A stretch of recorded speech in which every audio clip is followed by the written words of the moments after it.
যখন একজন শহীদের শরীর থেকে রূহ বের হয়ে যায়, তখন তার সেই রূহটাকে জান্নাতি সবুজ পাখিতে রূপান্তরিত করা হয়। আর সেই সবুজ পাখিটি গোটা জান্নাত উড়ে উড়ে বেড়াতে থাকে।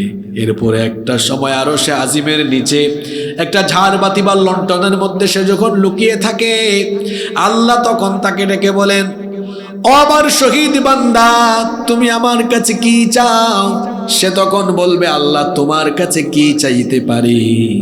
যতটা চাইছি তার চাইতে বেশি নেয়ামত তুমি আমাদেরকে জান্নাতে দিয়েছো। সুবহানাল্লাহ। আল্লাহ কি চাইতে পারি বলেন তো? যদি বুঝতাম জান্নাতের এই জায়গাটা, এই অংশটা দিয়েছেন, ওইটা দেন নাই, তাহলে বলতাম আল্লাহ ওই অংশটাও দেন। কিন্তু আপনি তো আমাদেরকে গোটা জান্নাতি দিয়ে দিয়েছেন, আর কি চাইতে পারি? আল্লাহ দ্বিতীয়বার বলবেন না কিছু একটা চাও। তারা বলবে আল্লাহ কি চাইবো বলেন, সবই তো দিয়ে দিয়েছেন। আল্লাহ তৃতীয়বার আবার বলবেন না কিছু আমার কাছে চাও।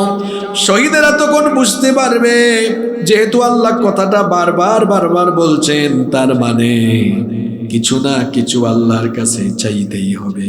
তখন শহীদেরা বলবে, আল্লাহ আপনি যদি আমাদেরকে চাইতেই বলেন, তাহলে আমরা আপনার কাছে হায়াত চাইব। কথা বুঝে থাকলে বলেন কি চাইব? তখন আল্লাহ বলবেন, কি ব্যাপার, তোমরা এত কিছু থাকতে হায়াত চাইলা কেন?